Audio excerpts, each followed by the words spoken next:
Blinkist is the app that helps you become a more well-rounded person by letting you read or listen to an entire nonfiction book in just 15 minutes.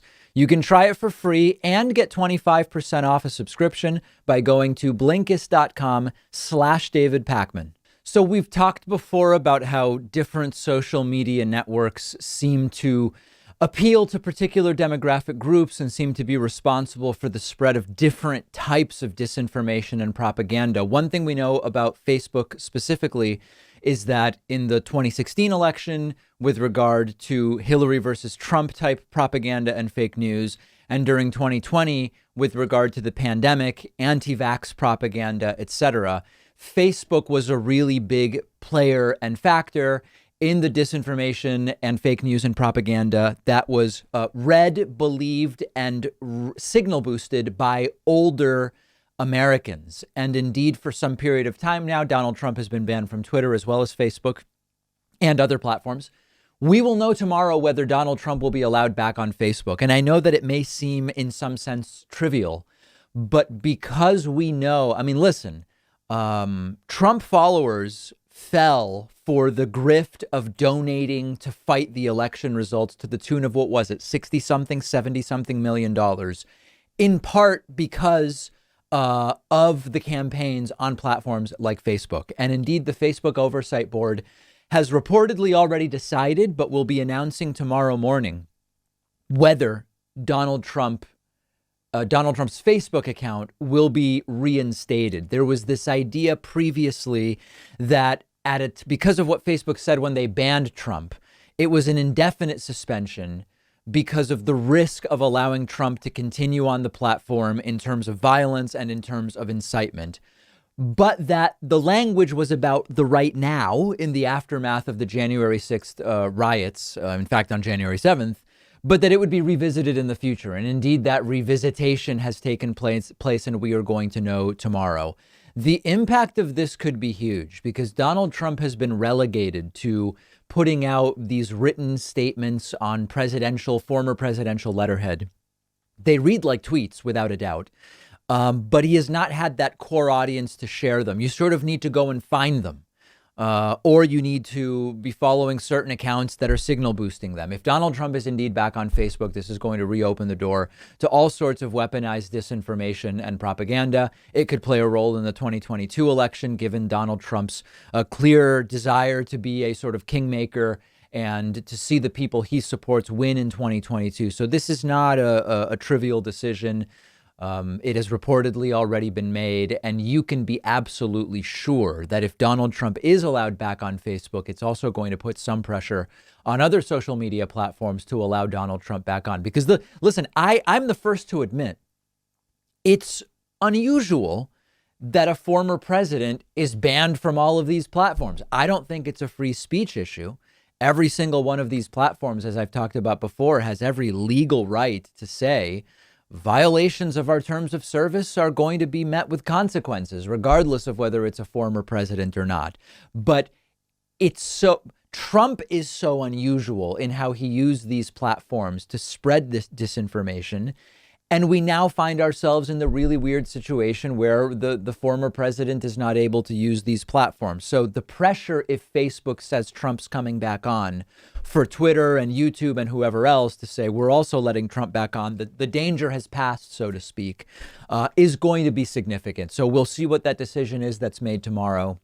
We'll, of course, very quickly, I think, see what use Donald Trump plans to make of these platforms. And although in the aftermath of these bans, Donald Trump has said he's happy not being on them, things are better, or he's, whatever. I think it's abundantly clear that if given the opportunity, he will immediately start making use of those platforms. This one is just an absolute beauty that in a sense doesn't surprise me, but it seems like it would be satire if you didn't know any better. During a recent segment on Fox News, a Fox News anchor asked Republican Senator Mike Braun from Indiana whether Joe Biden's economy is essentially too good for Joe Biden to be doing the things that he wants to do. This is hilarious for several reasons, which we will get to.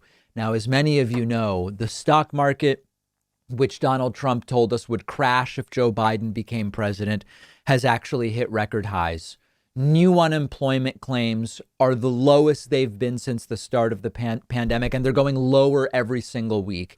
Joe Biden's vaccination plan is really popular. Joe Biden's coronavirus stimulus package, which passed in March, is very popular. Joe Biden's proposed infrastructure package is quite popular. And things are just recovering and sort of boring and increasingly looking good. It doesn't mean we've solved every problem or even nearly that. But in terms of comparing to what was going on under Trump, things are looking pretty good. So here is a Fox News host saying the stock market's doing great. Unemployment is down. Why is Joe Biden doing things? Isn't it dangerous to be doing things when the economy is booming? It's almost like things are too good. Take a look at this. We are seeing a booming American economy, whether it's the jobs market, the Dow, as you see on your screen there, continues to hit record highs. You've got wages moving higher. So why is it that this administration wants to spend all this money when it seems things are getting better? Well, that's a good question, because the real consequences will be felt probably post 2022. And they're calculating all this expertly, in my mind, politically. Isn't that just something else? All of this time, they've been denying that things are actually going well. And now all of a sudden, with concern, they say, oh, I don't know, the economy's booming, the stock market's booming, the job market is recovering. And yet Joe Biden wants to do all this stuff. I don't know. That sounds like it could be dangerous to do things when the economy is doing so well. And Mike Braun, of course, throwing in, well, you know, the stuff Joe Biden wants to do won't be good in the long term. It might get him to 2022 in good shape, but it's not going to be good in the long term, which is a consideration that they never make when they are pulling their harebrained economic policy when a Republican is in power.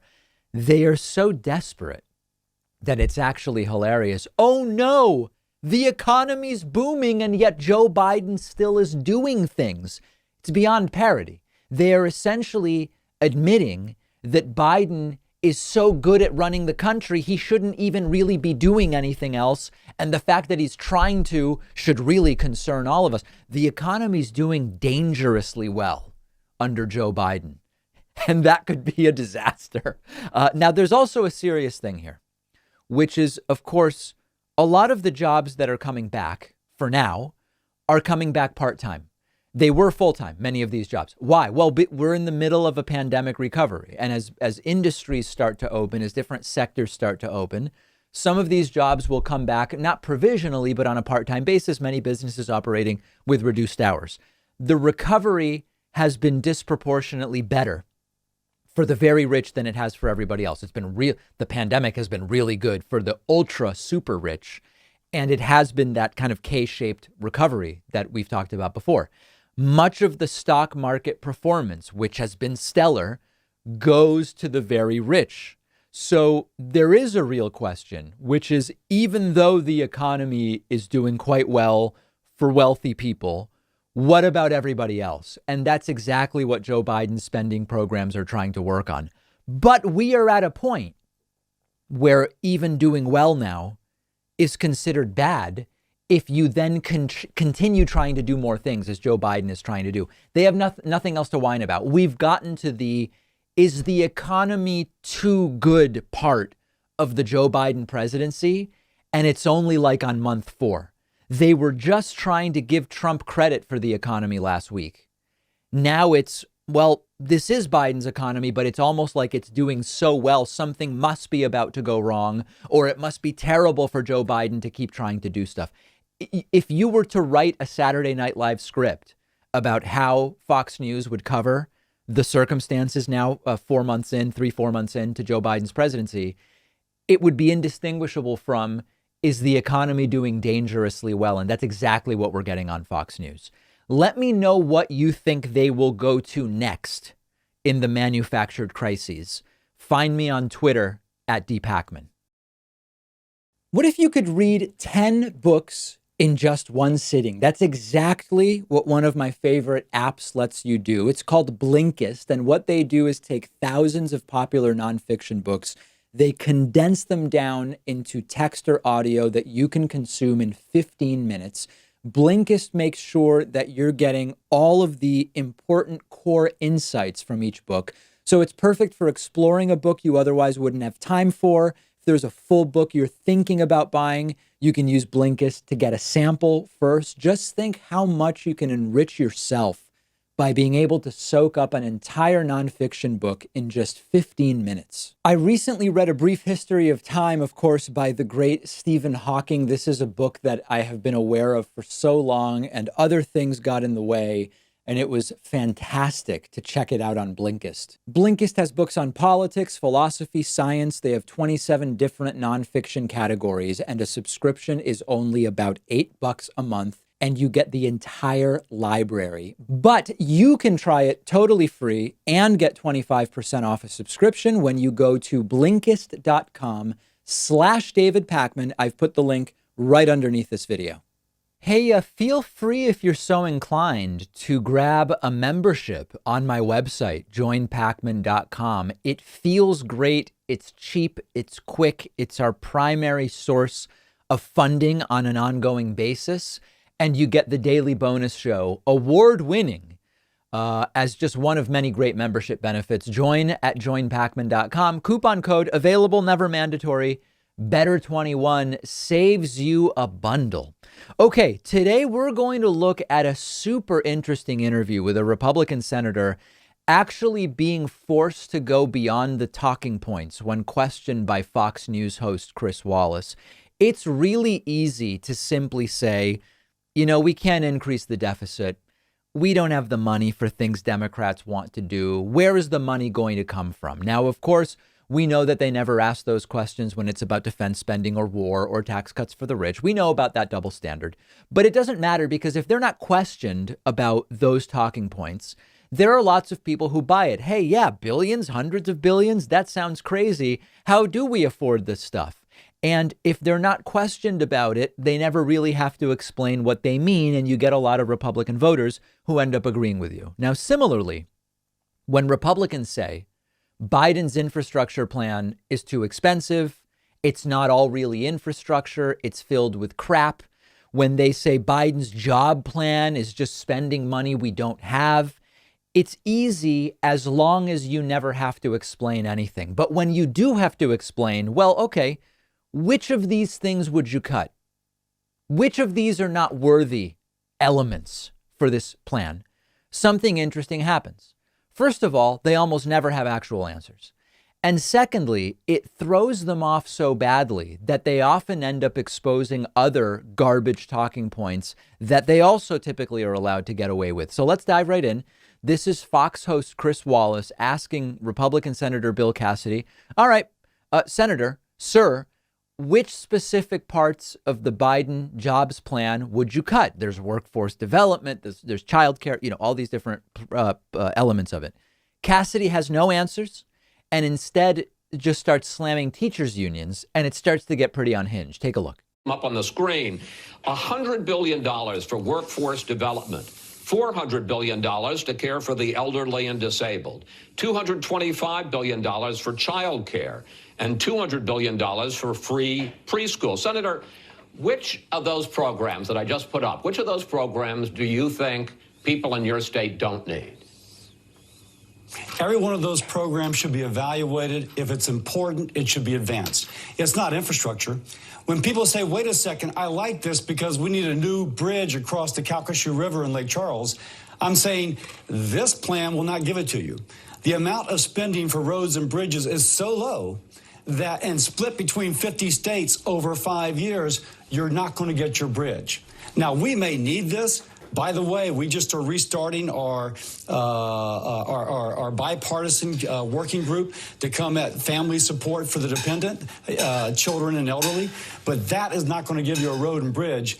And that's what people in my state would really like to see. Okay, so far, he doesn't say any of the programs are bad, but he says they're not infrastructure. But again, this is a jobs plan. They're all job related. And they are, education, developing a workforce. These are even, I would argue, parts of infrastructure in the 21st century. But then Cassidy says, well, this won't get my constituents all the things they want. This money's going to go to all 50 states. That's not really a reason to oppose the bill unless your expectation is that all the money goes to your state. But that's not how federal spending works. And it's not infrastructure. But again, it's a jobs bill. So far, this is the lightest questioning. In other countries, you would be ridiculed as a journalist if you didn't ask these questions. And in the United States, with these unprepared buffoons, just asking the obvious questions gets you to a point of realizing this guy doesn't know what he's talking about. Let's continue. Yeah, but I guess the question is, and you know, we could argue, and I have back and forth with both sides about infrastructure, but there are a lot of programs that aren't infrastructure. And the question I'm asking you is, would you support the government paying for them? I mean, I looked into it. In your state of Louisiana, the rate of child poverty is 25%. 1 in 4 of the children in Louisiana are in poverty. And according to the White House, 42% of residents in Louisiana do not have access to child care. So wouldn't they benefit? Forget whether it's infrastructure or not. Wouldn't they benefit from these government programs? So I don't know if they would. If you think about the main driver of elevating out of poverty, it's good education. Now, what we saw in the pandemic was teachers' unions keeping schools shut, even when the Centers for Disease Control said it was safe to go back. The president wants to give universal pre-K, run by the same teachers' unions. Now, if you're in Chicago and there's more money going to the school systems and to the unions, and yet they still won't open. So he's asked specifically, child poverty is a real problem in Louisiana. Child poverty is a problem in the United States. It's an even bigger problem in Louisiana. And this bill helps child poverty. Isn't that something to be glad that the bill addresses? Well, I don't know, says Cassidy. Teachers' unions forced schools to close during the pandemic. Zero substantive engagement with the topics at hand. And then it continues to just be an alternate reality. Wallace shows Cassidy, the Trump tax cuts you supported. Speaking of spending, those tax cuts disproportionately help the rich, and they increase the deficit, which he claims to be concerned about now when it's Joe Biden. And Cassidy ignores the substance and says, unemployment rates were really low before the pandemic. I want to take a look at those tax cuts. According to the Tax Policy Center, the average first-year tax cut for a household making less than $25,000, the average tax cut was just $60. The average tax cut for a household making $3.4 million was $193,000.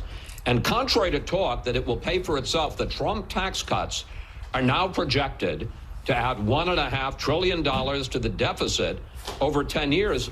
Senator, of the 2 million tax filers in Louisiana, only 14,000 of them were paying more, filing gross income of more than $500,000. So what's wrong with raising the top tax rate to where it was during the Bush 43 and Obama administrations in order to help the working and middle class? If all you do is look at first-degree effects, Chris, you can make a point like that. It sounds just like President Biden speaking to Congress. And I'm not accusing you. I'm just pointing that out. If you look at the overall effect, the aspiration of this Biden administration is to return to the economy we had before COVID, where we had record low unemployment, which means record high employment for African Americans, veterans, women, Hispanics, the disabled. So after throwing in that shot about, hey, Chris, you sound like Joe Biden, because you're asking real questions, Cassidy tries to argue that deficit increase, thanks to Trump's tax cuts, is only a first order effect. And then, the second order effects would be that the economy grows so much that the tax cut pays for itself. It simply didn't happen. The deficit increased and then it increased more. And OK, then COVID hit. But we know that the tax cuts for the rich are not revenue positive, even in the long term. It's been studied for decades. And then Cassidy says, as evidence, look at job creation before the pandemic, but after Trump's tax cuts. Remember, once again, job creation under Trump was just a slightly slowed down continuation of what we saw under Barack Obama, slowed down. His 2017 tax bill didn't go into effect until 2018, which was reflected in people's taxes filed in 2019. The timeline does not add up. Let's look at just the last bit here. And there does seem to be like a child crying in the background during this piece. That's part of the clip. High school dropouts with wage growth disproportionately in the lower quintiles of the income structure. That's where we were seeing the economy really help. Now, that was all part of the Tax Cut and Jobs Act bill. You can't separate them. And so if you want to say, my gosh, these people are making more money, why don't we return and keep the Tax Cut and Jobs Act? That's the flip side of the question you're asking. And I think that flip side is the part that should be emphasized.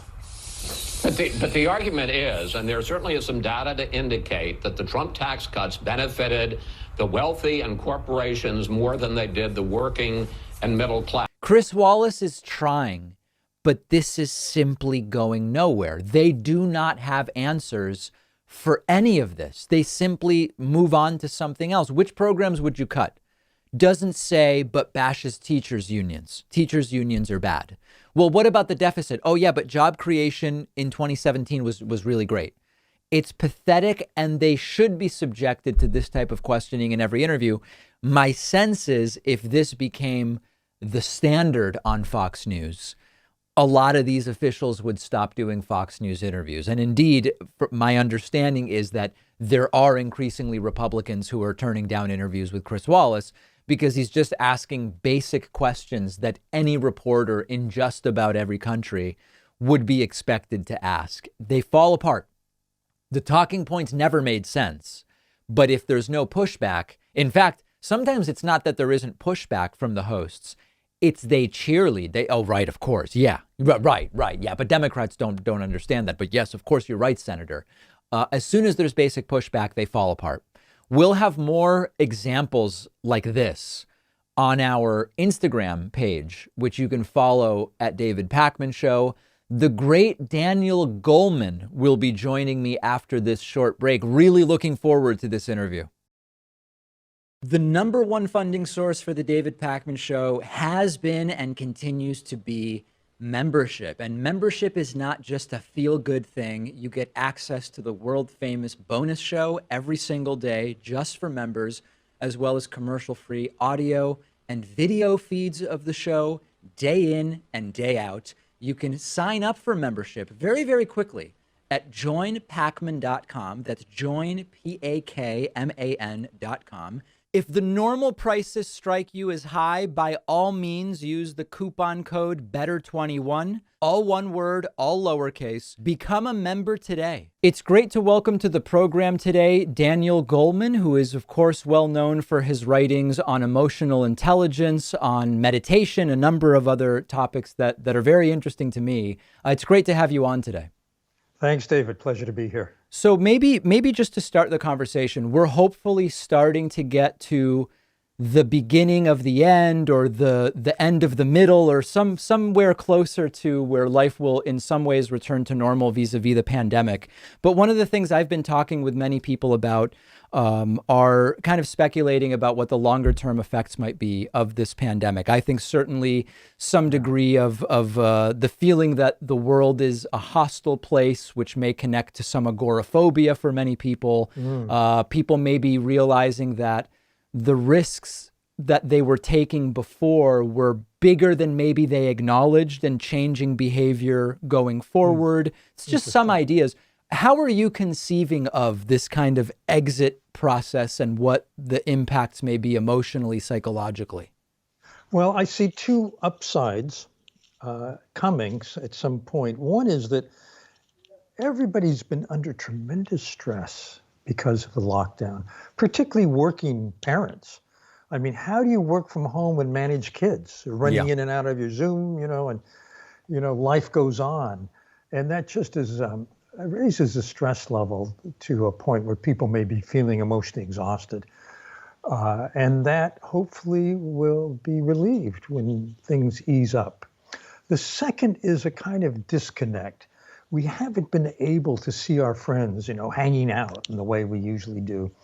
And Zoom or Skype, these video conferencing ways of meeting people do something a little weird to the social circuitry of the brain. And that is, I can't look you in the eye at the same time I see your face. If you Right. were You're either face-to-face looking right at the now, camera. If you look at the camera, it looks like you're looking at me, but then you're not really looking at where you see me on your screen. Yeah. Exactly. Yeah. So the disconnect is that there's no eye contact anymore, at least on screen, and we'll be able to have that again. What a relief. To the extent we can see people, and you're right, people still have to be safe. I'm double vaccinated, and we just saw some friends outside still with masks. I'm of an age where I might be vulnerable. I've got to be very careful, and people need to be careful too, not just for themselves, but for other people they love and contact regularly. But then the big unanswered question is the one you raise. What will be the long-term consequences of having not been able to see people as usual? I think on children and teenagers, because the social and emotional circuitry of the brain is the last part of the brain to become anatomically mature. It doesn't get set in place until the mid-20s. And at every stage, children and teens need something. There's what's called the 5 to 7 shift, when kids' prefrontal cortex comes online, and circuitry that allows them to just say no to emotional impulse gets stronger and stronger. But then as they develop, they need to be with other kids. Kids learn an immense amount emotionally and socially from their peers. And all of a sudden it's gone. And we don't know what the consequences would be. I tend to be an optimist. I tend to think, well, kids are really adept at remedial learning. And I hope that turns out to be true. We just don't know. Yeah, from a strictly mathematical standpoint, a 30-year-old being home for a year and a 60-year-old being home for a year as a proportion of their lives is very different than someone that was 6. And from 6 to 7, that's more than 15% of their lives. Is that kind of relative comparison important in thinking about who might suffer the biggest impact in a sense? Perhaps. What that mathematics does not factor in is the rate at which children might be able to make up for what they didn't get. And, you see this, children's brains are remarkably plastic that way. So we have a model of the family unit, 2 parents, and a kid or kids, as being essential. But actually, the human brain was designed for all kinds of tragedies. Maybe your parents get killed. Maybe someone else takes care of you. You can learn the same things from the caretaker that you would have from your parent. That's the way the brain is designed. So we'll see how adept kids are at undoing what has been done to them. One of the things I've been noticing myself is now, as someone who's double vaccinated and I'm following all the CDC guidelines, which now include that unless you're in a big crowd outdoors, you don't have to wear a mask. President Joe Biden telling us this, the CDC telling us this last year. But yet I still find myself thinking, even though I know I'm following all the guidelines, when someone else goes by without a mask, there's a second where my mind does something where I say, whoa, hold on, this is dangerous in some way. But then I remember, hold on a second. At the worst case, 1 out of 1,000 cases were being transmitted outdoors. The person's 20 feet away. I've been conditioned, in a sense, to perceive danger maybe where there is not. Is that something that you expect will persist for some time? Well, David, you're very probabilistically oriented in your thinking. And that's a kind of a cognitive control. You're reframing the situation for yourself. I completely agree. And not many people can do that. Lots of people just react viscerally. They don't have the cognitive wherewithal to say, well, it's 1 in 1,000 and it's outdoors and so on. So I think people will be reacting now and for some time from their emotional centers rather rationally and cognitively. You've been doing more and more work, or at least I've been seeing more and more of your work related to meditation of late.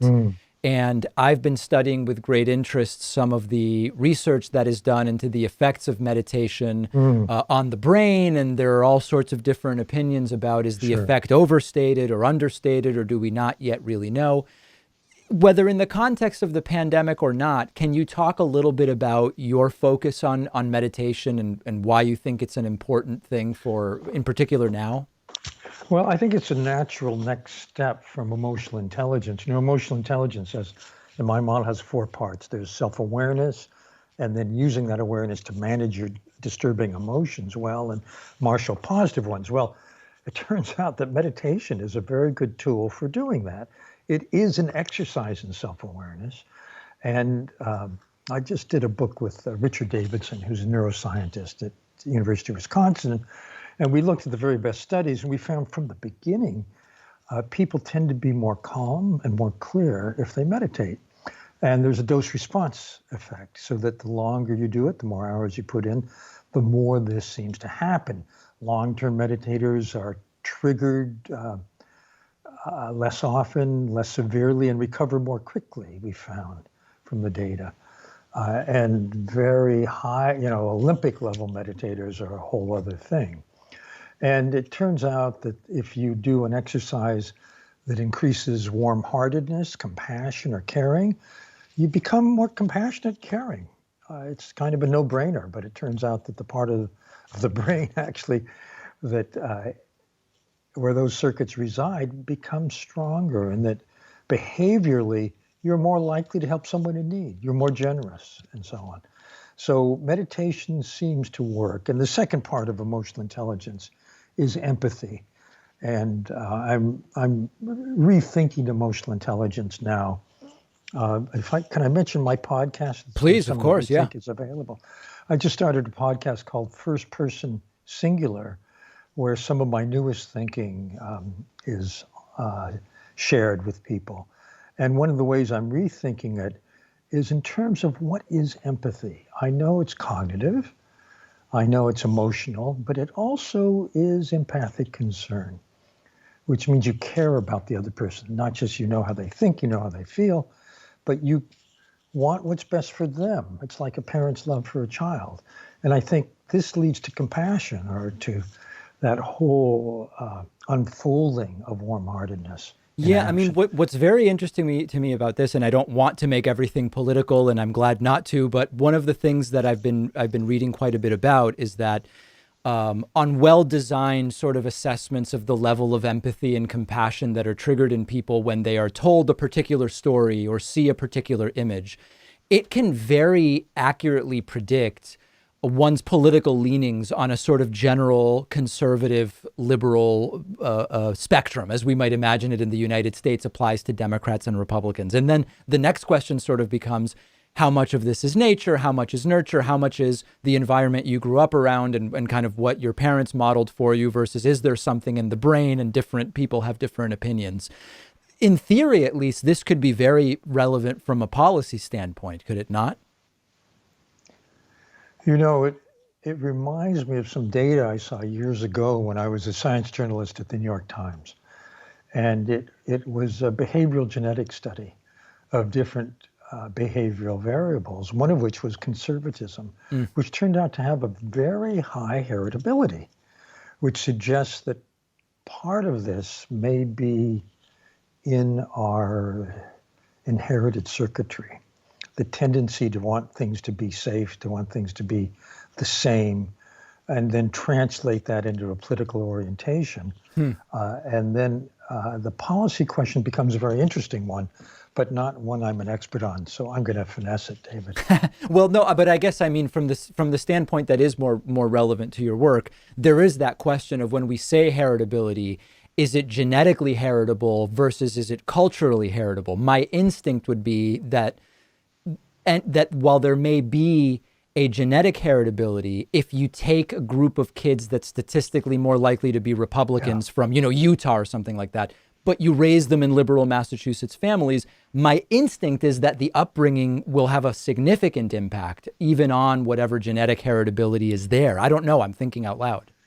Yeah, David, I agree with you. It's always nurture as well as nature. And how kids are brought up or the culture you're socialized into has a great impact on how you behave, even given a XYZ inherited tendency. So I'm with you. I think it would matter, but we don't know. Do you take an evolutionary perspective at all on human empathy? Because I've read a lot, one way or the other, about the evolutionary advantage of empathy, and there's the position that it's sort of vestigial, that an advantage that was at one point relevant may no longer be today. I don't know. Is that something you think about? Well, I tend to take an evolutionary perspective, and from that point of view, empathy has a real upside, because when humans started living in groups and cooperating, which takes empathy, teamwork basically made humans the species that was a standout. Regrettably, evolution did not foresee the predicament we're in now, where our economics, the everyday things we buy and use, are degrading the ecosystem we depend on to survive. And I think that will become a more and more compelling reality for younger generations as time goes on. I think it'll reverberate back into the business world, and that corporations, companies will find it is in their best interest to do things in a better way for the environment, because they want to keep market share and people will care. Do you think that is there a particular lens that you think is a valuable lens to think about the issues you work on that's essentially missing right now from the national conversation? In other words, if you are sort of going to the typical news sources and informed by what people see on social media, some aspect of thinking about the society in which we now live that's not really getting the attention it deserves, that you think would be a great thing if it did? I call it radical transparency, and I mean ecological transparency. And I just did a podcast on this. It's an idea whose time has come. Basically, right now, we have full transparency about the cost of products. We have zero transparency about the ecological impacts of products. So if you were to buy a new mic or a new shirt, ideally, and the methodology for this exists, you could know the full environmental impact of that over its full life cycle. And you would know that at point of purchase. This is the ideal. And it might happen one day, and I think it may be expedited by younger generations, the reason being the coming climate crisis, which is being the engine of which has been our economic system. Let's see if we can do an example of that. So we know that a lot of clothing is now really cheap, and we intuitively know that part of the reason it's inexpensive is it's produced in countries that pay very low wages. And that is why we are able to get a shirt for $7 that maybe would otherwise cost $30. The idea of the transparency you're talking about would be, when you see the $7 price tag of the Sri Lankan made shirt, it might have something there that says the full product life cycle makes this really a $40 shirt. Now, I, as the buyer, may not be out of pocket for the additional $33, but it would at least be available to me to know that that cost is part of this purchase, and it may be more expensive than the $30 US made shirt. I mean, in theory, to come up with just an example of what you mean. Yeah, so I think that the ecological transparency would probably be more powerful when you're choosing between a $7 and a $10 shirt. And you find out that the $10 shirt is made with alternative energy and is made with cotton, which is not grown in a place where water is super scarce, and it's driving people away because of that. And the factory that it was made in actually pays a decent wage rather than starvation wage. And you may think, well, I'm going to do some good with that extra $3. and I'm going to buy the $10 shirt rather than the $7 shirt. And I think that will start to, that transparency would shift market share so that the guy who's making the $7 shirt is going to say, hey, why aren't people buying my shirts? And find out and say, okay, well, I'm going to do this and this and this, and then get certified by an independent body that he's improved. And then he's now again competitive with a $10 shirt. That's interesting. I mean, I think you're right that the comparison is much easier. The decision is much easier when it's 7 versus 10, but maybe that's some of the difficulty as well, because I don't know enough about the production of shirts to know this, but it's conceivable that the difference would be far bigger. And so the financial impact on an individual might be less trivial than maybe $7 to $10 might be. I actually think that in the actual competitive arena of companies, who are looking at their supply chain, how they extract, how they manufacture, they would do incremental changes. And so, the two $7 shirts would say, hey, my $7 shirt isn't going to threaten the climate. That guy's is. Right. In other words, that's more likely to be the arena. And look, another interesting example is our cell phones. Everybody's got one these days. And who knew that they all have rare earths, as they're called, some of which are mined in places that have slave labor? Yes. Well, darn, what are you going to do about that? If we had transparency about that, I think that could change. Yeah. There's a lot of ways in which transparency, and it's really bizarre because one of the fundamental principles of the free market economy is transparency. And there is zero transparency. Yeah.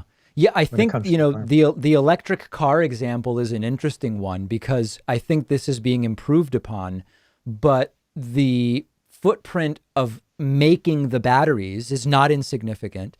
That's right. Then what you do with the batteries after the fact is, I think we're closer to solving that, but the disposal is also significant. And that is completely opaque, I think, to most electric car buyers.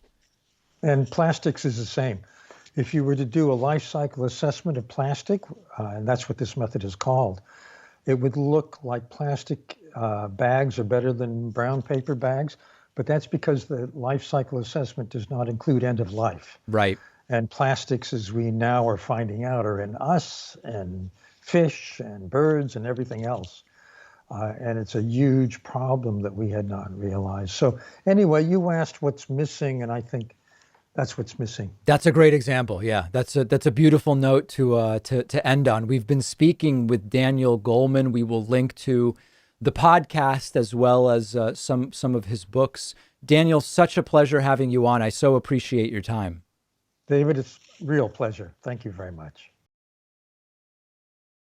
The David Pakman Show is audience-supported media, and you can contribute any amount you want on Patreon, as little as $1 per month. Plus, you can get the daily bonus show, world famous at this point, and the daily commercial-free TV show by making those pledges at patreon.com/David Pakman Show. This is audience-supported media. We depend on the support of our viewers and listeners. Whether you listen to the podcast, watch on YouTube, or watch us on TV, or even listen on the radio, patreon.com/David Pakman Show. We have something very dangerous going on. Not only do we have anti-vaccine conspiracies spreading at exactly a time when we most need to be vaccinating people so that we can be done with this horrifying pandemic, we actually are seeing anti-vaccine nonsense do so well among the American right wing that right-wing media is trying to one-up each other as to who can be the most anti-vaccine. And we covered Fox News host Tucker Carlson's anti-mask comments last week. We covered podcast host Joe Rogan's anti-vaccine comments as well.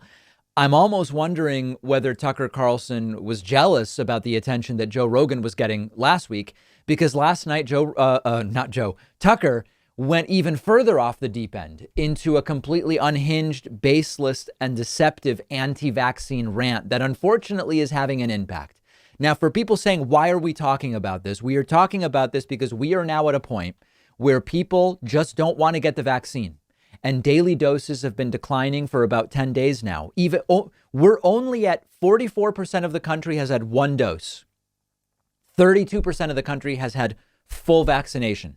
Vaccination should be increasing right now, but it's declining because people are increasingly not interested in getting the vaccine from those that have not yet received any of the doses. So let's get into the first outrageous vaccine-related clip from last night. That does not mean that they are dangerous, and we are not claiming the coronavirus vaccines are dangerous. But we are telling the truth, which is there are unresolved concerns about their long-term effects on some people, including their effects on female fertility. So first of all, there's an image behind Tucker that says mandatory vaccinations. Now, there are no mandatory vaccinations. Some schools have said if you want to come to this school, you'll need to be vaccinated. Yes. And there will be businesses that may decide if you want to do business with us, you will need a vaccine. But there are no mandatory vaccinations from government. It's just not happening. Nobody's forcing anyone to get a vaccine. Now, the female fertility question is one that has been raised, but it is without evidence. There is simply no evidence that the vaccine impacts female fertility.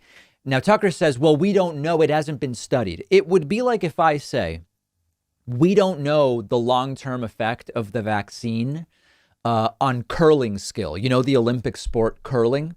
I mean, yeah, it's true. It's not been studied, but we have no reason to think that the vaccine impacts how good you are going to be at Olympic curling. And then he gets into some more specific claims that are also deceptive. Take a look. That is not a conspiracy theory. That is true. It's an honest question. What's the long-term effect that no one so far has been able to answer? And it's not simply being asked by partisans. It's being asked by practicing physicians. Catherine Lee, for example, is a research fellow in the Division of Public Health Sciences at Washington University in St. Louis. Lee doesn't seem like a partisan Republican or a QAnon adherent or a crank. She gladly took the coronavirus vaccine. She seems to support the coronavirus vaccine strongly. But then in herself, she noticed unexpected effects on her menstrual cycle. Quote, "It wasn't a symptom that was on the list," Lee said. "I expected that my arm would be sore or that I might have a fever or headache, but this just wasn't on the list." Kate Clancy, another scientist who studies female fertility at the University of Illinois, reported that she had the same symptoms after she got the vaccine, and she wrote about it in some detail on Twitter. You can look it up. After she did write about it, dozens of other women wrote in about similar experiences they had had after getting the vaccine. None of these symptoms had been described in the medical literature. The reason? The clinical trials for the vaccines never tested for the effects on the female menstrual cycle or for fertility or on pregnant women. So maybe the symptoms amount to nothing. That's often the case. Maybe they amount to something. We don't know. The fact is, we can't say what the long-term effects of this vaccine will be on women, including pregnant women. Now, you really have to pick each thing apart there. The statements by Catherine Lee and Kate Clancy about the heavy periods after the vaccine, those are true statements. Tucker is accurately quoting them. But it's not complete. We know, first of all, that menstrual cycles are heavily affected by stress of all kinds. Vaccines work directly on the immune system. The menstrual cycle is very sensitive to anything that affects the immune system. I know women who have mentioned experiencing this. Then they went back to normal after one cycle after being vaccinated. What Tucker is not telling you is that the very same Dr. Catherine Lee that he quotes also said this would have no effect on fertility. Tucker tells you, look, Dr. Catherine Lee said, whoa, heavy period. But Catherine Lee also said this will have no effect on fertility. And Tucker doesn't tell you that. He's only giving you a partial quote. And then Tucker shifts into saying no one is allowed to ask questions. Honest people admit this. Every scientist knows it.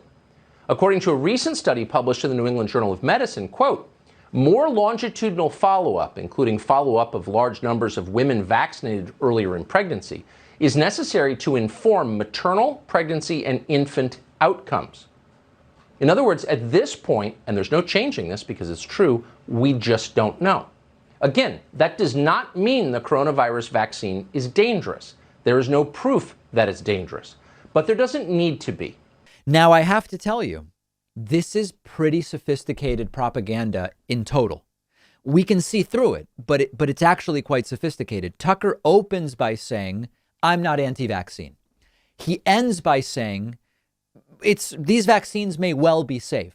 But in between, he puts out carefully truncated partial statements from doctors about vaccine side effects with pictures above his shoulders that say mandatory vaccinations, which don't exist, no questions allowed, as if someone is silencing him, even though he's been doing this now for weeks.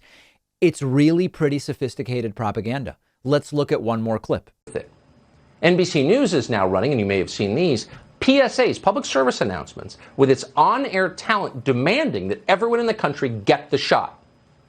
Barack Obama just released this creepy little video telling small children to get the shot. Hi, everybody. It's Barack. Now that every American over the age of 16 is eligible to get the vaccine, I want to talk about you getting yours. The vaccine is safe, it's effective, it's free. I got one. Michelle got one. People you know got one. And now you can get one too.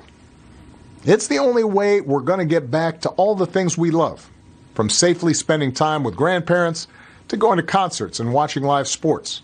So get the vaccine as soon as you can.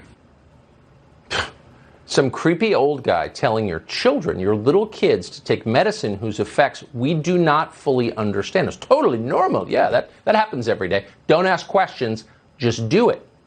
As CNN explained recently, we're not getting our freedom back until you do. The funny thing is, Trump said the same thing as Obama, just not at all eloquently. It's not about we can't ask questions. It's the questions have been asked and they've been answered. Trump said during that weird interview in March, I think, with Sean Hannity, I got the vaccine. People should get it. I don't know why people don't want to get it. It's essentially what Barack Obama said. No one's being forced. Obama's just more eloquent in saying it, and that seems to really anger Tucker Carlson. But Tucker only talks about Barack Obama saying go and get vaccinated when Donald Trump also said go and get vaccinated on the Hannity program in a much less articulate and less eloquent way. Sure.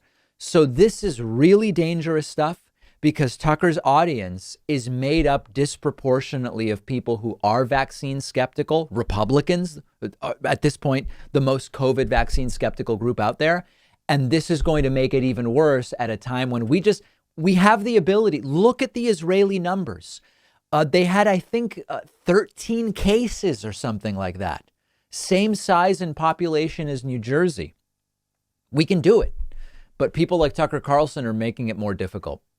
Absolute chaos took place in Kansas over a Republican elected official who was apparently moonlighting as a substitute teacher and is accused of kicking a student, as we used to say, in the balls, or in the balls, as you know who we used to say, among all sorts of other wild and wacky things. I'm talking about Kansas State Representative Mark Samsel.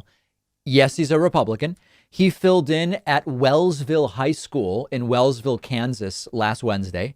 Samsel represents this very area in the state legislature that includes Wellsville and the school. Samsel apparently went bonkers trying to push what is a kind of pseudo-religious agenda on the children. He was berating some of the teenagers. He was pleading with them to follow God. He was asking them about their masturbation habits, was demanding that the children make babies because it, quote, feels good, and claiming that a sophomore at the school must be contemplating suicide because they have lesbian parents. And then, as if that's not enough, things really got nuts, for lack of a better term, when Samsel allegedly grabbed one student, pushed him against the wall, attacked another by invoking the, quote, wrath of God, hitting him intentionally in the testicles, and then inviting others in the class to do the same. Here is some of the rant which was caught on video and audio. Make babies! Who likes making babies? That feels good, doesn't it? Procreate. He says encourage it. You haven't masturbated? Don't answer that question. I'm not going to answer that question. No. Thank you. I told you not to. God doesn't. God already knows. You're about ready to anger me and get the wrath of God. Do you believe me when I tell you that God has been speaking to me? I could put the wrath of God on you right now because that's what he's telling me to do. You should run and scream because the devil's getting the hell out of my classroom. And he's gonna hurt worse than childbirth, which is another part of the Bible. Plus, you have permission to kick him in the balls if you have the opportunity. So who put together the Bible? Multiple stories from different people. It wasn't even just one editor. It was multiple different editors tried to combine all the stories while there were distractions from the devil.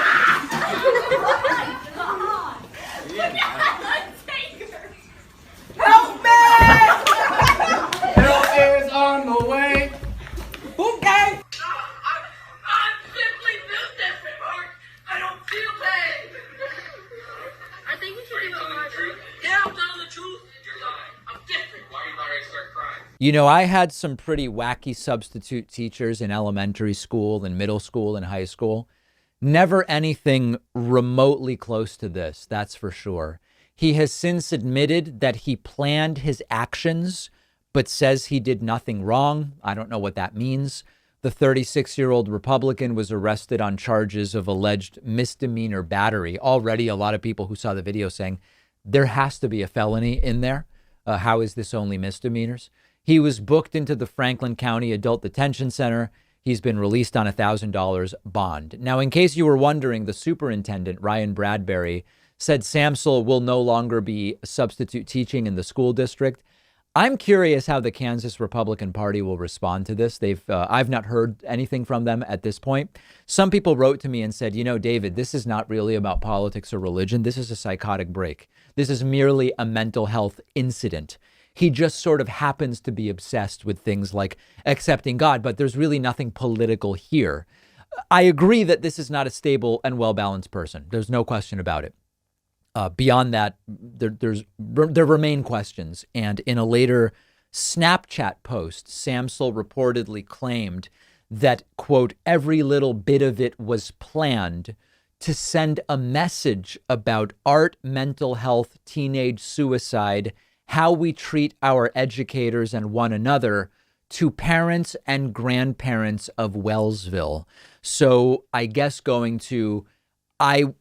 the kids and I, we did this together to send some kind of a message. A very strange way to send a message for sure.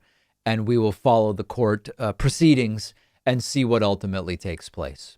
We have a voicemail number that you should feel more than welcome to call any time of day. That number is 2192-DAVID-P. Here's a good question asking about whatever became of the Andrew Cuomo scandal in New York. Hi, David. Quick question for you. Why aren't we hearing anything more about Andrew Cuomo in the news? Every day, a couple weeks ago, there's allegation after allegation. New woman coming out saying that he did something inappropriate. Now, boom, gone. I know this is another on a long line of news stories that has dried up into the ether. What's your take on it? My take is not that different than what's been going on with Matt Gaetz, which is the Matt Gaetz story has also sort of taken a backseat. I think that there are these kind of lulls where, not LULZ, right? LULLS, to be clear. We learn about an investigation, and then there's a period where the investigation is happening, and unless there's something to keep the story in the news, corporate media just lets it go. And my expectation is that when this all gets closer to a conclusion, or there is some final determination, and I'm talking both about Matt Gaetz, whether there will be charges, and the investigation into Andrew Cuomo, that it'll be back in the news. I think it's that simple. There's other shiny objects that corporate media has moved on to. We will talk about the task of fact-checking Joe Biden on today's bonus show. Kroger will also be starting drone deliveries in Ohio this week. How will it look? What will it look like? How will it work? And also, the United States has started to reunite some families separated at the Mexico border. We will tell you how it's being done and what we can expect. Plus much more, including producer Pat's full fallout from vaccination dose number 2, which he received yesterday in the morning. All of that and more on today's bonus show. Don't miss it. Get a membership at joinpakman.com to get instant access. And I will see you then.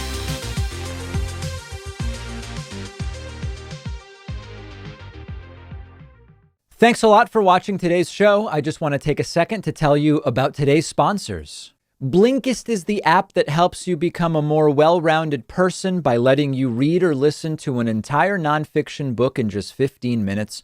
You can try it for free and get 25% off a subscription by going to Blinkist.com/David Pakman.